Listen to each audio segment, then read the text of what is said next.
Today, I'm reacting to the worst Halloween movies according to Letterboxd. I'm newer to Letterboxd, and so I don't really consider myself much of a film snob despite watching a bunch of movies. That's because I usually prefer to watch bad or cheesy horror movies, so the type of films that perform well on Letterboxd aren't always my cup of tea personally. But because of that contrast, I thought it would be fun to see what that platform thinks of one of the most iconic horror movie franchises of all time. Halloween has become my favorite horror franchise over the years. I grew up being a huge Friday the 13th fan, but Halloween has slowly crept into that top place for me. I think Michael Myers owning a monopoly on the actual spooky month itself is a little unfair, but don't hate the player, hate the game. The Halloween movies definitely benefit from being on the actual holiday, but there's so much to enjoy about this franchise that I love almost every single entry, and so I was really interested to see where these movies would land on the list. And since there are 13 Halloween movies and I could talk about each one of these for far too long, I'm only going to cover the bottom 6 on this list. So we'll focus on the worst of the worst for this video, and then in the future, I'll do a follow-up video for the best movies in the franchise. And so make sure you're subscribed to my channel so you don't miss that future episode. But today, we're going dumpster diving. So we'll start with the bottom of the list, the absolute worst movie in the Halloween franchise is, really no surprise, Halloween Resurrection comes in at an average rating of 1.6 stars. And so if anyone isn't familiar with Letterboxd, that's a 1.6 rating out of 5 stars, basically a 3.2 out of 10.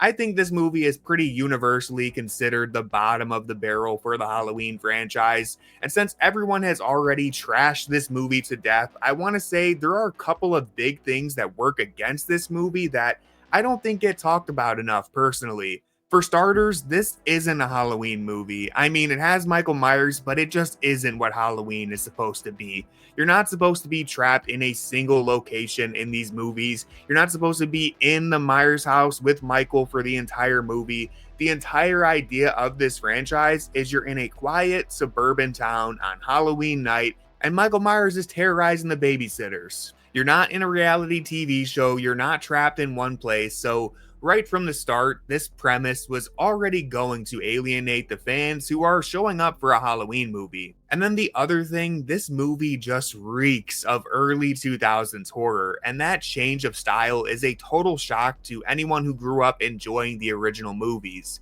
I understand that H2O is technically the first Halloween movie to make this jump from one era to another, but it was an easier transition back then when you have Jamie Lee Curtis and Josh Hartnett easing you into it. That movie has a strong foundation to work on, whereas Resurrection is just kinda awful. Like, not only is it a bad movie, but there's the tonal shock that feels like it doesn't even exist in the same universe as the other Halloween films. And so for that reason, I literally never find myself wanting to rewatch this movie. It's just never one of the movies that I'll choose when I'm in the mood for a Halloween vibe. To its credit, I think you can watch this and have a lot of fun with how ridiculous it is. I know people hate Busta Rhymes, but at least his character is funny and memorable, even if it's for the wrong reasons. And that's more than what can be said for some of the other bad movies and performances in this franchise. So yeah, this doesn't really have anything redeemable to me other than being so bad it's fun. But let's check out some of the top reviews on Letterboxd. Okay, so this first one, I didn't even mention this, but talk about tonal shock and spitting in the face of your original fans. Let's kill Laurie Strode in the most pathetic way possible to start this movie. Also, let's just completely anger anyone who loved the ending to H2O by rewriting it.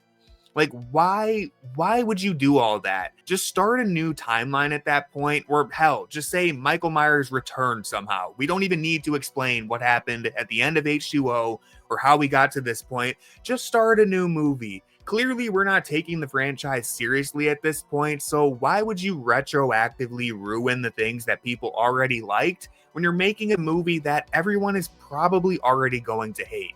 This review talks about the high school comedy aspect, and I think that's what the 2018 film tried to do to an extent with Danny McBride's involvement.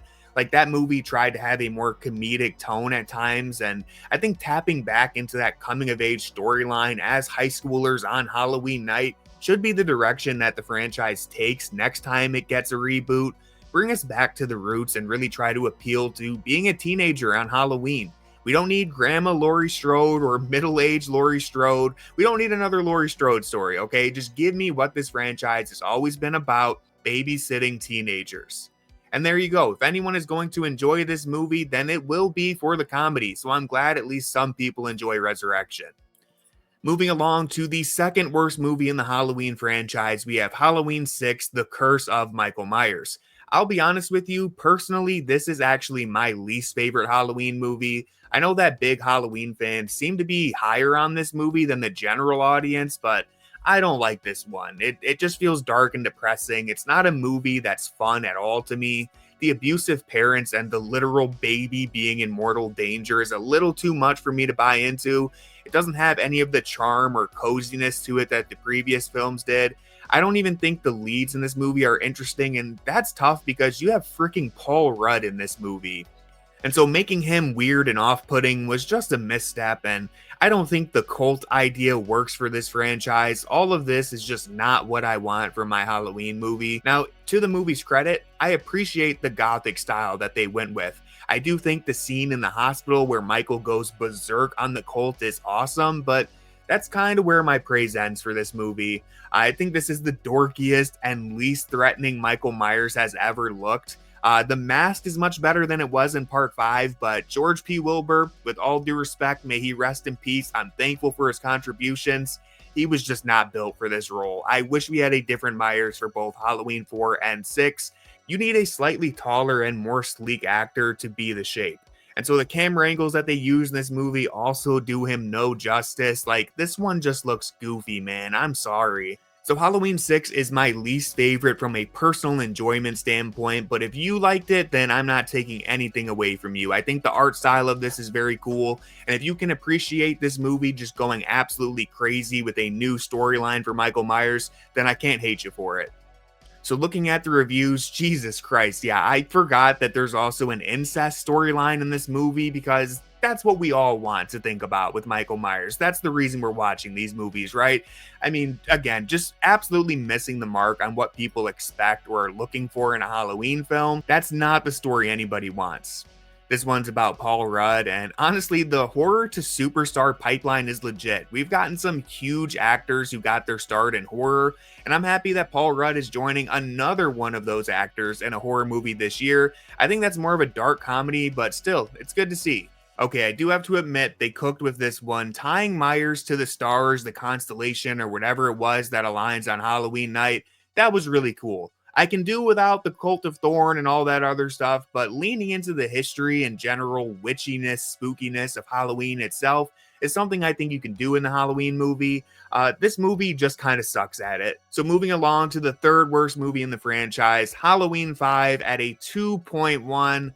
Oh man, a 2.1. Listen, I know this movie objectively is an awful movie. Like, it's terrible. There are so many bad decisions that are made in this movie. Everything from the stupid mask to, I mean, someone looked at this mask and said, yep, that's good enough. This one will work. So you were already off to the wrong step with that. But then Danielle Harris, you make her a mute who can't talk, taking this highly talented kid actor who is a standout from Halloween 4 and basically robbing her of any character in this movie. Granted, Danielle Harris still does really good, but she has no lines to work with. Then you have Dr. Loomis just running around harassing people, but not even in a mysterious or ominous way like before. He's just straight up lost his mind at this point. Dr. Loomis is just screaming at this mute girl who hasn't been able to speak for like over a year, and he's just screaming at her the whole time. And then, yeah, the ultimate disrespect to Rachel, aka the second best final girl in the franchise, in my opinion, one of the most underrated ever. She comes back for this movie after being a standout in Halloween 4, and not only does she get unceremoniously killed in the first half of this movie, but she gets such a lame death, like one of the lamest types of kills in a horror movie you can have. We get this long, drawn-out sequence full of fake-outs and forced tension, and then after all of that, she just gets taken out without fighting back at all. Like, this is not the Rachel that I saw in Halloween 4. And that was one of the most disappointing aspects of this movie, is getting rid of her so quickly and really misusing Danielle Harris. Anyways, then Rachel's replaced by Tina, who, I mean, look, she sucks. We all know Tina sucks. I don't have to be the millionth YouTuber to tell you that. But honestly, I think if she was in another Halloween movie as the stereotypical best friend rather than the final girl, she'd be fine enough. But replacing Rachel and taking center stage with Tina just set her up for failure. To her credit, she does sacrifice herself to save Jamie at the end, so that was really cool, and there aren't many Halloween characters who have done that. But everything about this movie, even the Myers house, I mean, do you think we're stupid? Did they genuinely think we wouldn't know what's happening here? That is not the Myers house. And then the final standoff, Michael Myers is defeated by 70-year-old Dr. Loomis using some Scooby-Doo net trap and plywood. It's just dumb. Everyone understands that this movie is dumb. The man in black, who literally just appears in this movie with no explanation because they felt this movie needed another storyline to follow, because they did so well with the other stories, right? Like, imagine that the writers thought, you know what, we nailed everything else in this script, really just polished off every aspect of it, but we need one more thing. We need one more plot line to complete this and pull it all together. How about a random man in black who is never explained? Sure, whatever. And even after all that, even after everything I just said, you know what? I kind of love this movie. I know it's bad. It's so bad. It's not even so bad that it's good, but damn it, I really enjoy this one. Listen, I think Halloween 5 captures the feeling of fall and autumn better than most of the movies in this franchise. When I'm searching for a Halloween movie that captures the Halloween aesthetic, I consistently find myself drawn to this movie. It obviously has one of the better chase scenes in the franchise in the Myers house with Jamie, and even though the mask looks awful, Michael Myers with a scythe is pretty badass. And yeah, I'm not going to defend this movie or pretend that it should be higher in the list, but from a personal enjoyment standpoint, I gotta stand up for Halloween 5, and I know I'm not the only one. Okay, let's look at some of these reviews. Oh god, we're not doing fanfic for Michael and Loomis, are we? This isn't a thing, right? I'm not gonna Google it. If this exists, then I would like to go the rest of my life without knowing about it. And on that note, I'm not even gonna look at any more of these Halloween 5 reviews. We're just gonna move on before I get scarred. All right, coming in next is Halloween Ends at a 2.1. Ah yes, Halloween Ends. You knew this one would be down near the bottom, but look at that graph. There's a lot of mixed opinions on this movie, as you would probably expect. Now look, I'll just share my personal experience with this film. I was unbelievably hyped for Halloween Ends, like maybe the most excited I have ever been for a movie ever. Like I said, I'm a huge Halloween fan. I really loved Halloween Kills, which we'll talk about later, but I love that movie. And I knew that this was the end of the trilogy. It's probably the last time we'll get Jamie Lee Curtis and Michael Myers on screen together. And so I was ready. I was so ready for this movie. And man, let me tell you, I almost walked out of the theaters. Like legitimately, I damn near almost stood up and walked out when Corey and Michael Myers started tag teaming people. I couldn't believe what I was seeing. And it's unfortunate because the opening credit sequence of this movie, I was here for it. I liked the way this movie began. I like when the sequels try to do crazy and new things, but as it went on, it just went further and further down a road that I didn't want to go down. And so I was pissed when I first saw this movie, but to be honest with you, I've softened up quite a bit to it. Look, I always say that I think it's foolish to blame a movie for its marketing. It's clear this movie wanted to be more about Corey Cunningham than Laurie Strode, and I'd imagine that the marketing of this movie was mostly out of David Gordon Green's hands, so I try to remove my pre-movie expectations based on what I was assuming this movie would be, and just try to judge the movie for what it is. And when you do that, Halloween Ends is a solid film. The problem is, obviously, that this movie is still tied to the other two films, no matter how much you try to ignore it. It is a trilogy, and so it's impossible for this movie to stand on its own, even outside of the misleading marketing. So yeah, I can't really deny or defend this movie from being so low on the list, but if we are strictly talking about the Corey Cunningham aspect of this story and where they could have taken it if it wasn't derailed for a fan service ending between Laurie and Michael, then I think Ends is a really bold and effective movie. But yeah, sadly, it's held down by trying to be too many things all at the same time, and it just ends up being a mess. Okay, I know this one's a joke, but in all seriousness, my main issue with this movie is that you spend the entire runtime passing the torch and setting up Corey as the next killer, or at least making a broader point about how the evil from Michael Myers has tormented the town so long and now a new generation is going to continue it, and then you throw all of that development away in 2 seconds to give us Michael versus Laurie again. This movie feels like it erases itself before the final act and tries to deliver on the thing that everyone thought we were getting, but at that point, I would have preferred you just leaned into Corey being a copycat killer. We don't need sequels or anything about Corey, but at least end the movie with him being the threat rather than ham-fisting Michael back into the story after showing him as an embarrassing version of himself for the previous hour.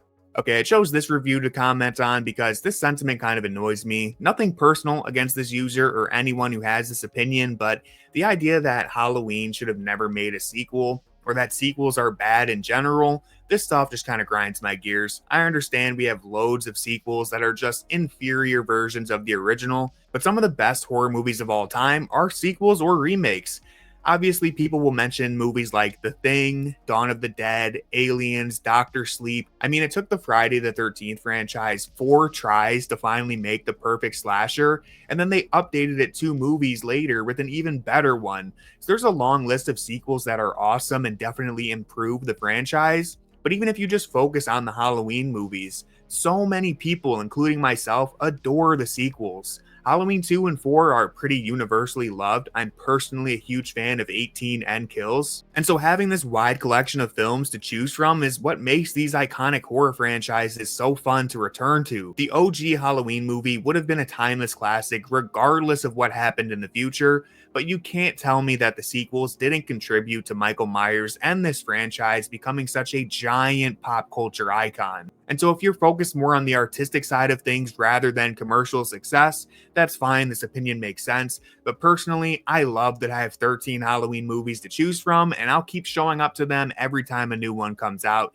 even if they kind of suck at times. Alright, we have 2 more movies on our back half of the list, and coming in at an average rating of 2.3, it's Rob Zombie's Halloween 2. I'll be honest with you, I'm a little surprised that this movie made it this high. I've had a weird up and down experience with this one. When I first watched it in middle school, I thought this was the scariest Halloween movie I'd seen. Tyler Mane brings a horrifying physicality and presence as Michael Myers. Personally, James Jude Courtney is my favorite Myers, but Mane is definitely the one I least like to see. And so if you asked me when I was younger, I would have said I love this movie. But on rewatches as I've gotten older, it has fallen a bit down on my list. I really don't like how much of Tyler Mane's actual face we see in this movie. It didn't bother me as much when I was a kid, but now as an adult, as a Halloween purist, I find it to be a little sacrilegious. He's Hobo Myers for most of this film, and if you can overlook that, then he's fine, but it does bother me more than it used to. The story itself, Rob Zombie has been pretty clear that he didn't want to make this movie. The music video cuts and the weird dream sequences are bad, and it makes this movie a good one to have on in the background during October because it's a cool aesthetic, but as an actual movie that you sit down and watch, I think it's a negative for the film. And yeah, I think the only other thing I appreciate about this movie is the direction that they take Dr. Loomis. I was joking earlier about being a Halloween purist because I actually do appreciate when a filmmaker tries something new with this franchise. I think a new iteration of Loomis, one that's more selfish and focused on selling his books, that was really interesting. It doesn't go anywhere all that crazy, but I like the idea overall. Other than that, this movie is such a mixed bag. The hospital chase scene is maybe the best chase scene in the entire franchise, but it amounts to nothing because it's all a dream sequence. You have one of the best Myers actors who is not even wearing the Myers outfit for most of the movie. There's the scene where Sheriff Brackett finds Annie, and it's one of the most emotional performances we've seen. So I get why someone would love this movie. I still have love for this movie, and when you look at the graph, you can obviously see how divisive it is. So this isn't a bad spot for it to land on the list. I actually think I've talked myself into it a little more, even with all of its flaws. There's a lot of good to enjoy about this movie. I just wish it was a little more focused. Looking at the reviews, I'm including this one because I think at the end of the day, art is subjective, and Rob Zombie left this movie open enough for people to take their own interpretations. And while I think this comment is glazing the movie just a little bit, I still think this is a great review explaining why this person enjoyed the movie so much. And I do like how this movie focuses on Scout Taylor Compton's trauma from the first movie rather than having her act like all normal and nothing happened previously. It's a pretty decent look at trauma and PTSD in my opinion, so I think this is a great review. For this next one, I'm not going to read this entire review, but for the over-the-top dialogue that Rob Zombie is known for, I'd like to say that some Midwesterners absolutely do talk like his characters. He didn't invent this for his movies. There are people like that out there, but I'm glad this user hasn't dealt with them yet. Scrolling through this, I've noticed that this movie has a ton of positive ratings from the last few years, and many of the most negative ones are from closer to its release date. So it's interesting that Halloween 2 has seemingly grown more popular recently. There's a lot of people praising it for its brutality and commentary on the harsh reality of the world, and so I can see that being a takeaway from the film that would resonate with people who have experienced the last few years of life. But now we are moving to our final movie on the list today. Again, remember, I'm only going over the bottom 6 movies for the worst of the franchise, and then in a future video, I'll cover the top 6 on the list. So if you enjoyed this video so far, which if you made it all the way to here, then you can't totally be hating it, then maybe hit the subscribe button so you can see when I upload my next video. I'd really appreciate it. But getting to the last movie on our list today, it is Halloween Kills at 2.5 stars. So if we're expanding the Letterboxd stars rating to a normal rating out of 10, Kills is the first movie to break even at 5 out of 10. And every movie from here in the franchise is above this mark. Now here's the thing. I love Halloween Kills. I'm not even gonna hide it. I'm wearing the t-shirt right now. I think this movie rocks. This movie goes so hard. It's chaotic. There's so much carnage. It's exactly what you expect from a movie that's called Halloween Kills. And damn it, it's amazing. I'm telling you, history will be kind to this one. I'm on the right side of history here. We will remember this movie as being good old-fashioned slasher madness. But okay, to be transparent, I have to explain my experience watching this for the first time because it undoubtedly plays a large role in the love that I have for this movie. So as I'm sure we all remember, this movie came out in 2021. And at least for me, this was the first movie that I saw back in a fully sold out theater for the first time since early 2020. And so for the first time in almost 2 years, I was back in a crowded theater to watch a Halloween movie. And on top of that, I'm only 26, so this was only the second Halloween movie I've ever seen in a theater. I saw 2018 and that was it. So experiencing a Halloween movie in a sold out theater after 2 years of not being at the movies with other people, and to be clear, I do mean a sold out theater, like no restrictions, no social distancing, it was totally filled.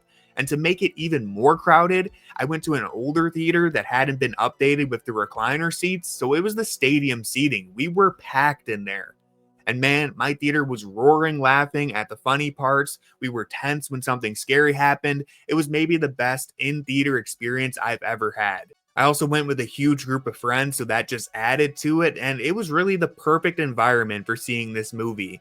So with all that being said, if you saw Halloween Kills in a different setting and it wasn't quite as exciting for you, then I completely understand why you didn't have the same feeling as me. But in my suggestion, go gather all your friends, choose this movie for a movie night, and I promise you will enjoy it more. So looking at the reviews, this one basically nails what I'm trying to say. It is the quintessential dumb slasher movie. At least as far as the slasher movies we've gotten since like 2010, Halloween Kills, it has all of the same flaws as the other classic movies you can think of, but it delivers on its strengths better than a lot of them. I'm being completely honest. I think this is the best Michael Myers we've ever seen. This is 1996 Michael Jordan in a blue jumpsuit rampaging through Haddonfield.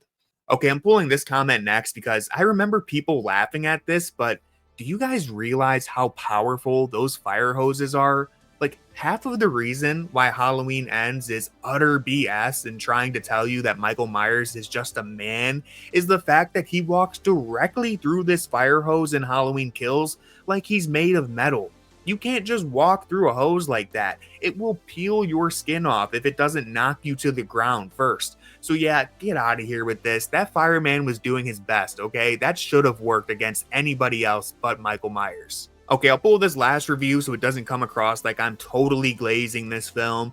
Look, Halloween Ends, it completely fails at the social commentary it tries to make. The mob justice stuff, it could have been a great addition, but it's not done with any taste or intelligence. It's messy and it takes away from the carnage candy that this movie should have entirely focused on. If I can add one more negative, yes, having Laurie Strode in a hospital bed for the entire movie was a complete waste of her character. I mean, if you drop that entire hospital storyline and just get Laurie back into the action for at least one encounter, then this movie legitimately could have been all-time great. But it does have flaws that hold it back, and I'm not going to deny that. Okay, so that's the 6 worst Halloween movies according to Letterboxd reviews. Thank you so much for watching this video. I truly appreciate anyone who made it all the way to the end. I'd appreciate it even more if you dropped a like, left a comment with your reaction to the rankings, and of course, hit the subscribe button so you can catch the next ranking video that I do. I'm still trying to get this channel off the ground, so any and all support really does go a long way right now. So thank you, and I'll see you next time.